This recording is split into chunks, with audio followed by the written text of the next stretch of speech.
Então, hoje a gente está aqui reunido novamente, a nossa equipe do Brains, para conversar um pouquinho sobre ciência da implementação. E dando continuidade ao nosso vídeo inicial, hoje a gente vai estar contando um pouquinho das nossas experiências práticas, né, com a ciência da implementação.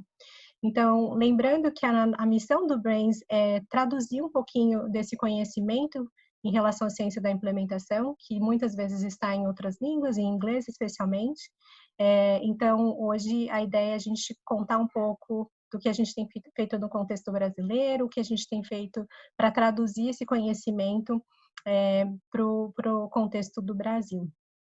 E aí, para a gente começar, eu vou passar a palavra para o Leonardo, ele vai começar a contar um pouquinho da... Conta aí, Leonardo, para a gente qual a sua experiência com a ciência da implementação. Bom, então, boa tarde a todos.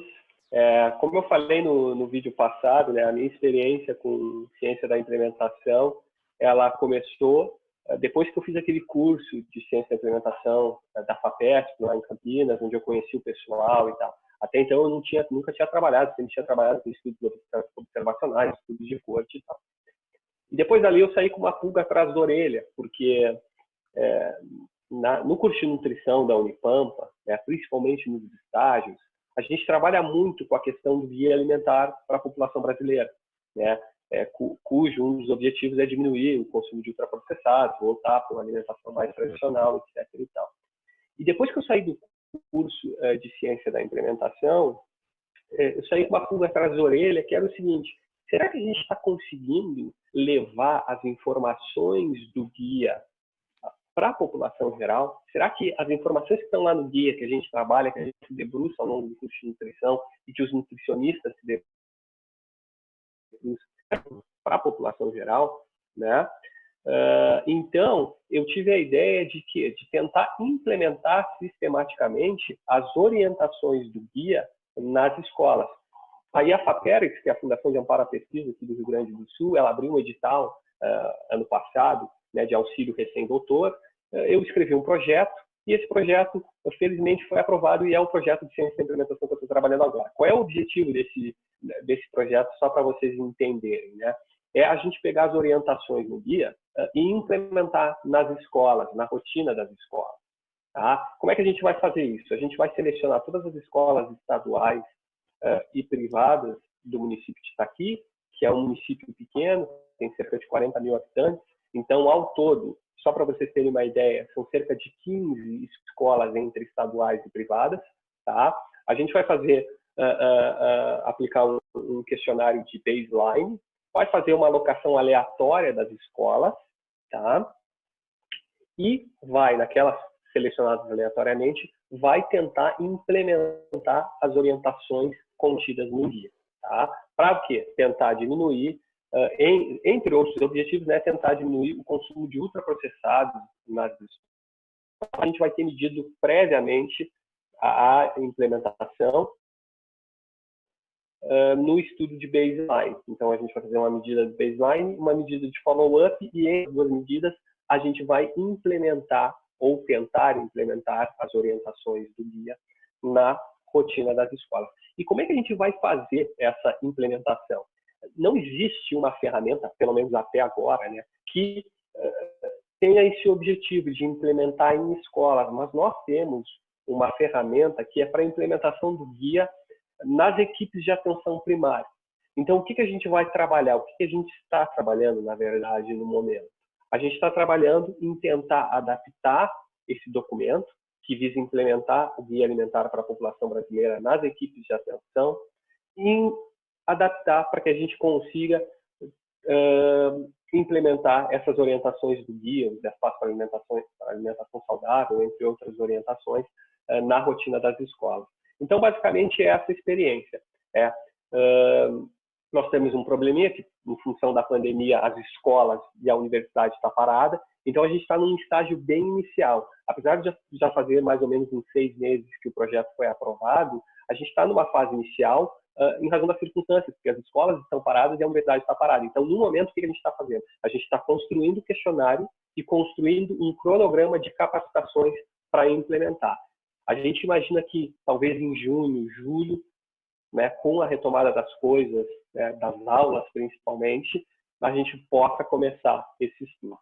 Mas basicamente era isso, para não me estender muito e deixar os outros colegas falarem.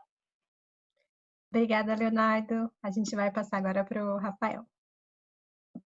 Bom, boa tarde, pessoal. É um prazer aí também estar aqui nesse segundo vídeo aí com a nossa rede Brains. E a minha experiência em relação à ciência de implementação, ela vai bastante aí ao encontro que o Léo disse, né? A gente acabou conhecendo a maioria das pessoas no curso do GACD da FAPESP, né? Que também eu vi aquele convitinho ali no ResearchGate e acabei me inscrevendo e fui selecionado aí para participar. Então, a partir daí eu não tinha nenhuma noção, né, do que era ciência de implementação e acabei descobrindo e achando interessantíssimo, né? Então, como na época eu estou fazendo ainda, né, o pós-doutorado na Faculdade de Saúde Pública da USP, né? E como eu estava trabalhando com a dificuldade da implementação da política pública, que é a fluoretação das águas, né, de abastecimento público, para vocês terem uma noção, né, a fluoretação ela é obrigatória pela Lei 6.050 desde 1974. Mas hoje no Brasil nós temos uma cobertura aí de aproximadamente 60% aí da população e geralmente é em municípios com IDH maior, né? Se a gente traçar uma mediana, a gente vai ver que as cidades floretadas têm o IDH maior. Ou seja, existe um problema aí de implementação, né, da política que eu, com o seminário, comecei a interagir um pouquinho mais, né? E para mim foi interessantíssimo do ponto de vista que me motivou a fazer mais pesquisas em implementação, né? Por exemplo, logo depois do seminário, eu fui atrás de alguns modelos aí teóricos, né, para ajudar na minha pesquisa e aí acabei vendo também que não tinha nenhum instrumento em língua portuguesa, por exemplo, para acessar a prontidão organizacional para a implementação de mudança, né? Será que na organização ou no serviço de saúde que eu vou realizar uma implementação, será que esse serviço, que os trabalhadores daqueles serviços, será que eles estão prontos, né, para implementar aquela inovação, aquela mudança, aquele jeito diferente de realizar os serviços, né? Então, eu vi que existia uma lacuna aí nesses instrumentos aí em língua portuguesa e acabei fazendo, né, como experiência aí do seminário. Logo depois eu foquei numa pesquisa para validar um instrumento, né, que é o instrumento ORIC, né, que chama Organizational Readiness for Implementing Change, né, que é a prontidão organizacional para a implementação de mudança. Então, dentro do modelo das unidades básicas de saúde, a gente aplicou esse instrumento, né, adaptado, né, para a língua portuguesa, né? A gente teve uma série de trabalhos, inclusive a gente vai ter uma webinar que eu vou explicar como é que foi feito, né, a validação aí desse instrumento.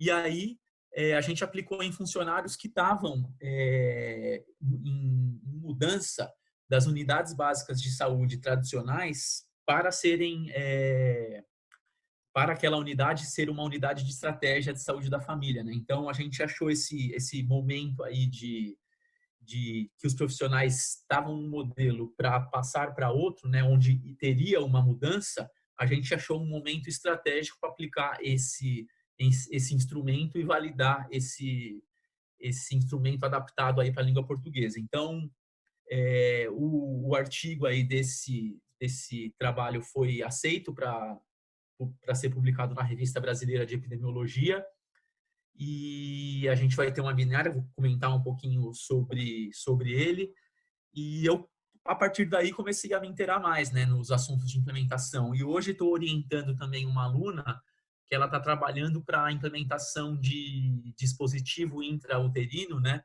em mulheres ali para controle aí da natalidade, né? Então, a partir daí foi abrindo portas e leques aí onde eu fui me encaixando aí na implementação. Então, basicamente, essa é a minha experiência aí com implementação.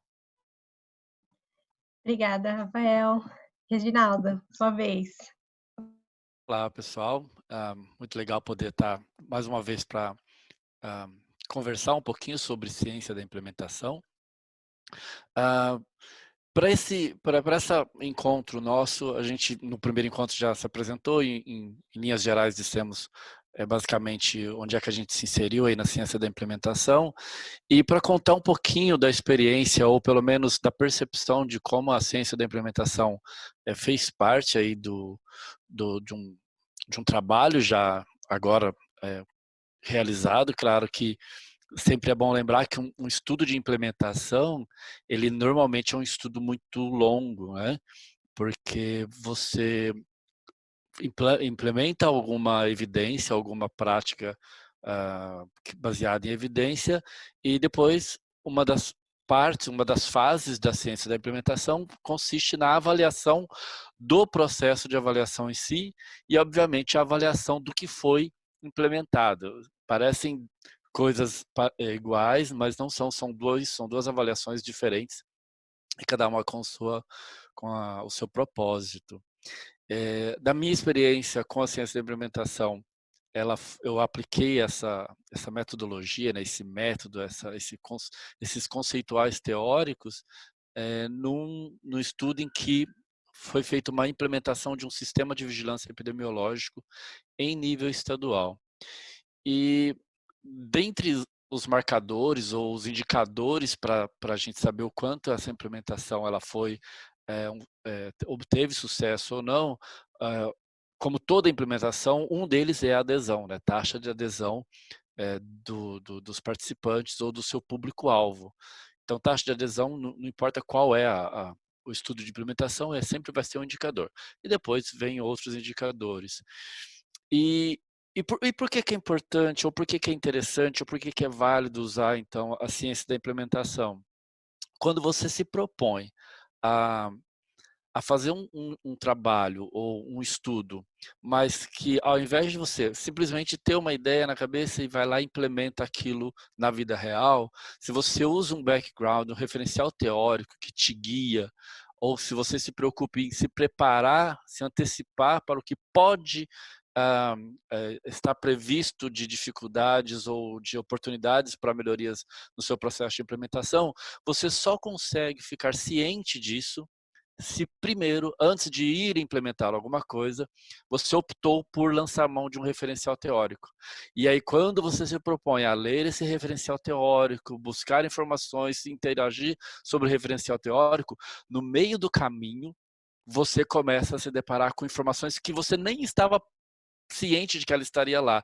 Mas, de novo, o fato de você optar por utilizar um referencial teórico, no caso a ciência da implementação, te ajuda no meio do caminho, durante a sua fase de planejamento da implementação, a se preparar melhor para o que está por vir. Então, a ciência da implementação, no meu ver, claro que a concepção ela não necessariamente é igual para todos, mas ela se complementa. Então acho que essa é uma coisa legal desse grupo, cada um fala a sua percepção e a gente vai fazendo o link.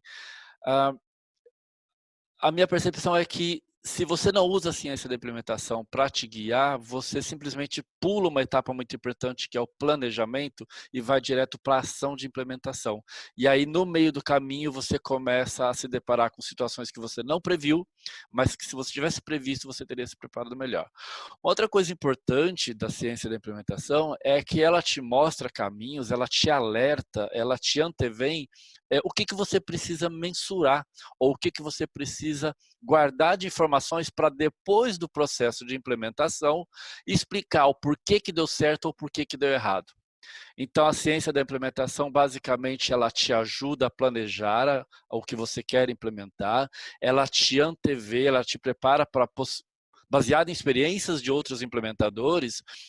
Por exemplo, eu usei um quadro conceitual para implementação, que é o CFIR, que é o Consolidated Framework for Implementation Research, que é um quadro conceitual com um agrupamento de várias teorias, taxonomias, modelos conceituais ou quadros conceituais, e é uma lista enorme. Claro que a gente não usa tudo que está lá, mas o fato de ter lido esse quadro conceitual já te ajuda a pensar, olha, como então que eu vou conseguir avaliar ou descobrir o que foi dificultadores ou o que foi facilitadores. E você só consegue isso quando você se planejou. Então, basicamente, se eu tivesse que dizer por que é importante usar a ciência da implementação, é porque é uma teoria que te prepara para implementar algo e te ajuda na fase de implementação. E, além disso, lá no final, ela já te ajudou a deixar tudo prontinho, ou seja, um diário de bordo para você conseguir explicar o que aconteceu durante a sua implementação, ou seja, a avaliação do processo de implementação. Então, a gente vai ter um webinar planejado já para eu falar um pouquinho mais detalhado e a gente vai poder conversar um pouquinho mais sobre isso. Obrigada, Reginaldo, foi ótimo. Acho que as falas foram se complementando. Né? Na minha fala inicial, eu não me apresentei, eu sou a Gabriela Buttini, e eu também, eu não participei do curso de Ciências da Implementação da FAPESP, mas conheci esse grupo em um outro contexto onde a gente estava falando de Ciência da Implementação, e estou muito feliz, né, desse encontro e de poder contribuir e aprender com esse grupo tão potente, que tem tantas experiências interessantes. A minha experiência com a ciência da implementação e o meu entendimento vai muito de encontro ao que todo mundo falou. Eu sou fonoaudióloga de formação e no meu doutorado eu estudei o uso da chupeta e a influência do uso da chupeta na amamentação exclusiva. E aí, muito provocada pela minha orientadora que trabalha com políticas públicas, com formação de políticas públicas. Meu estudo era extremamente epidemiológico, eu estava olhando para um comportamento em saúde, vendo fator associado e desenvolvendo metodologias epidemiológicas e numéricas para quantificar um monte de coisa. E ela sempre me provocou em como aquilo poderia ser traduzido para as pessoas. Então, como aquele conhecimento ele poderia ser útil para as pessoas. O que o seu odds ratio, né, significa? O que essa razão de prevalência significa na prática? Como que ela pode ajudar os gestores a melhorar o cuidado de saúde, né? E aí, pensando nisso, essa provocação dela me fez fazer uma grande reflexão durante o doutorado e atrás de ferramentas onde eu poderia trazer esse conhecimento que era epidemiológico e teórico para a prática, para a clínica, que também é uma característica da minha profissão, né, a atuação na clínica. E aí foi nesse caminho, nesse percurso, que eu comecei a conhecer um pouco de ciência da implementação sem saber que era ciência da implementação. E aí vim fazer um pós-doutorado em ciências da implementação na Universidade de Yale, aqui nos Estados Unidos, onde eu vim ajudar 7 países a implementarem um programa que avaliava por que a amamentação não dava certo nesses países, né? Então, se o país ele tinha todas aquelas intervenções de proteção à amamentação, por que não funcionava? E aí foi uma experiência muito bacana, uma imersão na ciência da implementação. Eu aprendi muito sobre como delinear pequenos projetos, como a gente faz um baseline com diversos projetos para depois avaliar o impacto da implementação desse programa maior. Né? E aí, nesse percurso, eu aprendi alguns frameworks, eu aprendi o REAIM, eu aprendi o Program Impact Pathways, que é o que eu tenho mais usado nas minhas pesquisas, e aí a gente vai planejar um webinar para eu poder falar também um pouquinho mais sobre isso. E, atualmente, depois dessas 2 experiências de transição e aprendizado na ciência da implementação, eu tenho um projeto onde eu estou trabalhando com 4 alunos de mestrado, 3 alunos de mestrado e uma aluna de graduação, na avaliação de implementação do programa Criança Feliz no Brasil, que é um programa de visitação domiciliar, né, um programa intersetorial de visitação domiciliar, que foi implementado em grande escala em mais de 2.000 municípios no Brasil. E para isso, eu estou usando 2 desses frameworks que eu falei, que é o REAIM, para avaliar a implementação, o processo de implementação, e para avaliar o Scale Up, que é a escalada, né, do programa, eu estou usando o Program Impact Pathway. E aí a gente Nesse primeiro momento, eu fiz uma intervenção com o nível federal e estadual para entender algumas barreiras e facilitadores. E a segunda etapa eu vou para 5 municípios, onde eu vou conhecer a realidade desses 5 municípios e se o programa está sendo implementado como planejado pelo nível federal. E aí eu acho que, juntando um pouquinho de tudo que todo mundo falou, eu acho que a ciência da implementação ela vem justamente para ajudar que programas e políticas de saúde, de desenvolvimento infantil, enfim, desenvolvimento humano, né, esses comportamentos de saúde complexos que a gente estuda, que essas intervenções possam ter sucesso, né? Muitas vezes a gente vê políticas que foram implementadas, políticas muito boas, muito bem pensadas e delineadas, mas que elas não acontecem na prática. Né? Então, o Leonardo trouxe o exemplo do guia alimentar, né? O Rafael trouxe a questão de que desde 1950 tem uma lei que nunca foi implementada, que não acontecia. E muitas vezes não acontece porque a gente não entende os caminhos pelos quais essa lei, essa intervenção precisa acontecer. Ou é porque não tem uma prontidão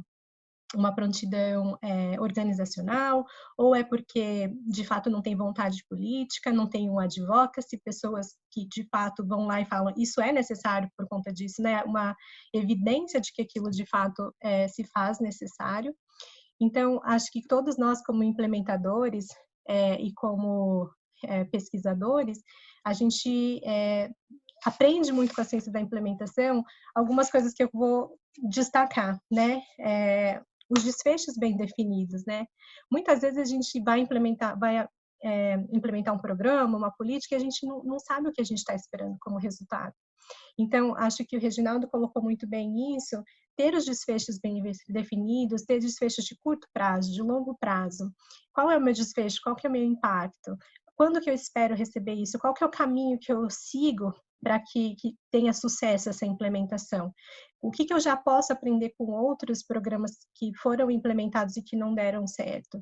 Então, esses aprendizados, esses modelos teóricos que a ciência da implementação nos oferece, ela vai nos ajudando a aprender e a cada vez a gente ter um ciclo menor para ter o impacto, né? Então, a gente não tem que passar por todas as fases, em todos os programas que a gente implementa.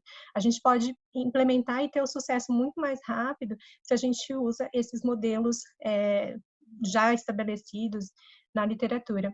E o Brains está aqui para isso, né? Para a gente trazer um pouco essa questão do que já tem aí lá fora, o que já foi estudado, o que a gente, como pesquisador e implementador, já aprendeu, compartilhar com a população. Gabriela, posso? Sim, claro. Pode ir lá. Fala, Leonardo. Não, até fazendo um gancho nisso que tu está falando, né, de dar respostas rápidas, eu acho que a pandemia de Covid, ela está mostrando justamente isso, né, a necessidade que a sociedade tem de respostas da ciência. Agora, mais do que nunca, a gente está vendo isso. E eu me lembro que quando eu fiz o curso, voltando no curso lá, uma das coisas que me chamou a atenção que eu nunca tinha pensado era que se dizia a média de tempo entre uma evidência virar política é em torno de 17, 20 anos. Isso é muito tempo. A gente precisa achar meios de encurtar o caminho. Agora, com a Covid, a gente está tendo que correr atrás por conta da urgência, mas não só para a Covid, para diversas outras coisas, seja a fluoretação da água, seja o guia alimentar, a gente precisa encurtar o tempo. Exatamente. E eu acho que a ciência da implementação, ela traz essas ferramentas, né?